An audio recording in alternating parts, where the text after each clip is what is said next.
तो भाई लोग कैसे हो। स्वागत है आप लोग का हमारे इस चैनल के एक और नए वीडियो में। इस वीडियो में हम लोग एक्सप्लेन करने वाले हैं थॉर 1 मूवी को। ये मार्वल सिनेमैटिक यूनिवर्स की चौथी और थॉर की पहली मूवी है। तो चलिए अब हम लोग चलते हैं इस मूवी के एक्सप्लेनेशन के ऊपर। तो इस कहानी की शुरुआत होती है मैक्सिको शहर में, जहाँ पर हमें दिखाया जाता है एक एस्ट्रोफिजिसिस्ट जिनका नाम होता है जेन फॉस्टर, और उनके साथ होती है डार्सी और एक आदमी जिसका नाम होता है प्रोफेसर एरिक सैल्वी। एक दिन उन लोगों को आसमान से अचानक से कुछ रोशनी और बवंडर जैसा कुछ दिखता है, तो वो लोग जाते हैं उस बवंडर के सामने देखने के लिए कि वहाँ पर क्या हो रहा है। फिर उन लोगों की गाड़ी के सामने आ जाता है हमारा इस मूवी का मेन कैरेक्टर जिसका नाम होता है थॉर। फिर कहानी जाती है फ्लैशबैक पर, जहाँ पर हमें दिखाया जाता है नॉर्वे के शहर में सन 965 एडी में, जहाँ पर कुछ फ्रॉस्ट जायंट्स ने हमला किया होता है मिडगार्ड यानी पृथ्वी के ऊपर। यहाँ पर टोटल 9 रियासतों के बारे में बताया गया है, जिसमें से एक है योतनहम, जहाँ के ये फ्रॉस्ट जायंट्स है, और ओडिन जो होता है वो एसगार्ड का होता है। यहाँ पर हमें दिखाया जाता है लॉफी जो कि फ्रॉस्ट जायंट्स का लीडर होता है। उसके और ओडिन के बीच एक फाइट होता है, जहाँ पर ओडिन लॉफी को हरा देता है, और उन लोगों के बीच एक डील होता है कि फ्यूचर में उन लोगों के बीच में कोई भी लड़ाई झगड़ा नहीं होगा। फ्रॉस्ट जायंट्स के पास एक नीले कलर का बक्सा जैसा कुछ होता है जो कि बहुत ही पावरफुल होता है, जिससे वो लोग किसी को भी जमा सकते हैं। लेकिन ओडिन उन लोगों को हराने के बाद वो नीले कलर का बक्सा लेकर एसगार्ड चला जाता है। फिर हमें दिखाया जाता है एसगार्ड में, जहाँ पर ओडिन के सामने होता है थॉर और लोकी जो कि ओडिन के दोनों बच्चे होते हैं। ओडिन फिर उन दोनों को बताता है कि तुम लोगों में से बड़ा होकर जो भी ज़्यादा शक्तिशाली बनेगा उसको ही फ्यूचर में एसगार्ड की गद्दी मिलेगी। फिर कहानी शिफ्ट होती है 2011 पे, जहाँ पर हमें दिखाया जाता है थॉर का राज्य अभिषेक हो रहा होता है। लेकिन थॉर राज्य अभिषेक के वक्त वही कुछ फ्रॉस्ट जायंट्स हमला कर देते हैं एसगार्ड के ऊपर। लेकिन ओडिन का जो स्पेशल हथियार है और जिसको हम लोग कह सकते हैं जो एक मशीन है डिस्ट्रॉयर नाम का, वो फ्रॉस्ट जायंट्स को वहाँ पर मार गिराता है। और फिर ओडिन, लोकी और थॉर जाते हैं वहाँ पर चेक करने के लिए, लेकिन तभी उन लोगों को फ्रॉस्ट जायंट्स के लाशें वहाँ पर दिखती है। यहाँ पर इस हमले से ओडिन ज़्यादा गुस्सा नहीं होता, लेकिन थॉर बहुत ही ज़्यादा गुस्सा हो जाता है क्योंकि उसके राज्य अभिषेक के वक्त फ्रॉस्ट जायंट्स ने हमला कर दिया होता है। इसके लिए उसका राज्य अभिषेक रोक गया होता है। तो थॉर उसके साथ ही और लोकी को लेकर जाते हैं उन लोगों के ऊपर हमला करने के लिए। तो फिर थॉर, उसके दोस्त और लोकी जाते हैं बायफ्रॉस्ट की तरफ, जहां पर हमें दिखाया जाता है हाइमडल। ओडिन का बहुत ही वफादार सिपाही होता है जिसके पास पावर होती है कि उसकी मदद से कोई भी एक रियासत से दूसरी रियासत की तरफ जा सकता है कुछ ही पलों में। तो फिर हाइमडल की मदद से वो लोग पहुँच जाते हैं योतनहाइम पे, जहाँ पर हमें दिखाया जाता है लॉफी, और वो थॉर और उसके साथी को वहाँ पर से भाग जाने का मौका देते हैं। लेकिन थॉर को उससे गुस्सा आ जाता है। तभी हमें दिखाया जाता है एक शानदार फाइट सीन। फाइट के एक समय जब एक फ्रॉस्ट जायंट लोकी का हाथ पकड़ लेता है, तभी उसको पता चल जाता है कि वो भी एक फ्रॉस्ट जायंट है। लेकिन तब उन लोगों के ऊपर बहुत सारे फ्रॉस्ट जायंट्स हमला कर दिए होते हैं। उन लोगों को बचाने के लिए आते हैं ओडिन। ओडिन उन लोगों से माफ़ी मांग के थॉर और उसके साथी को वहाँ पर से लेकर वापस आ जाते हैं।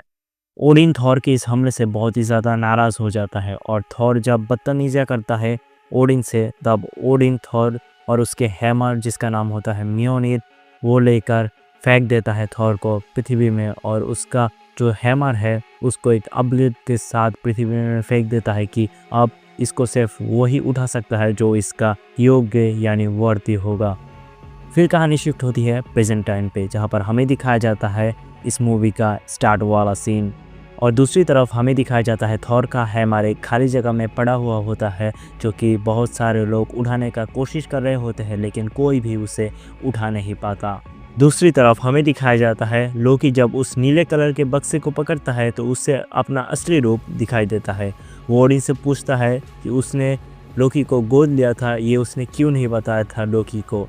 असल में जब ओडिन और लॉफी का फाइट हुआ था, तब ओडिन ने टेम्पल में एक बच्चे को देखा था जो रो रहा था, तब उसने उसको गोद लिया था, और उसका नाम ही होता है लोकी। उसके बाद ओडिन चला जाता है ओडिन स्लीप में, और हमें दिखाया जाता है शील्ड का एजेंट जेन फॉस्टर की सारी जीवन का रिसर्च लेकर चले जाते हैं। और दूसरी तरफ हमें दिखाया जाता है लोकी अपने आप को राजा घोषित कर लेता है ओडिन जब ओडिन स्लीप में होता है तब। उसके बाद हमें दिखाया जाता है जेन फॉस्टर की मदद से थॉर अपने हैमर के पास पहुंच जाता है, और हमें दिखाया जाता है एक न्यू कैरेक्टर जिसका नाम होता है हॉकाई। वहाँ पर थॉर अपने हैमर को उठाने के लिए जाता है, लेकिन उसने जो कि अपना वर्थीनेस खो दिया होता है, तो कि वो उसको उठाने के काबिल नहीं रहता। शील्ड का एजेंट फिर उसको पकड़ लेता है और उससे पूछताछ करता है, लेकिन जब थोड़ी देर के लिए वो बाहर जाता है तभी वहाँ पर आता है लोकी, और वो थॉर को बताता है कि ओडिन मर चुका होता है और उसने थॉर को वहाँ पर आने से आजीवन के लिए मना कर दिया होता है। उसके बाद एरिक सेल्वी थॉर को वहाँ पर से छुड़ा कर लेकर जाते हैं। फिर लोकी जाता है फ्रॉस्ट जायंट किंग लॉफी के पास और वो उसको बताता है कि उन लोगों को वो नीले कलर का बक्सा वापस कर देगा अगर वो ओडिन को मार देता है तो। उसके बाद थॉर के दोस्त लोकी से छुपकर जाते हैं थॉर से मिलने। इससे लोकी को गुस्सा आ जाता है और लोकी हाइमडल को फ्रीज कर देता है।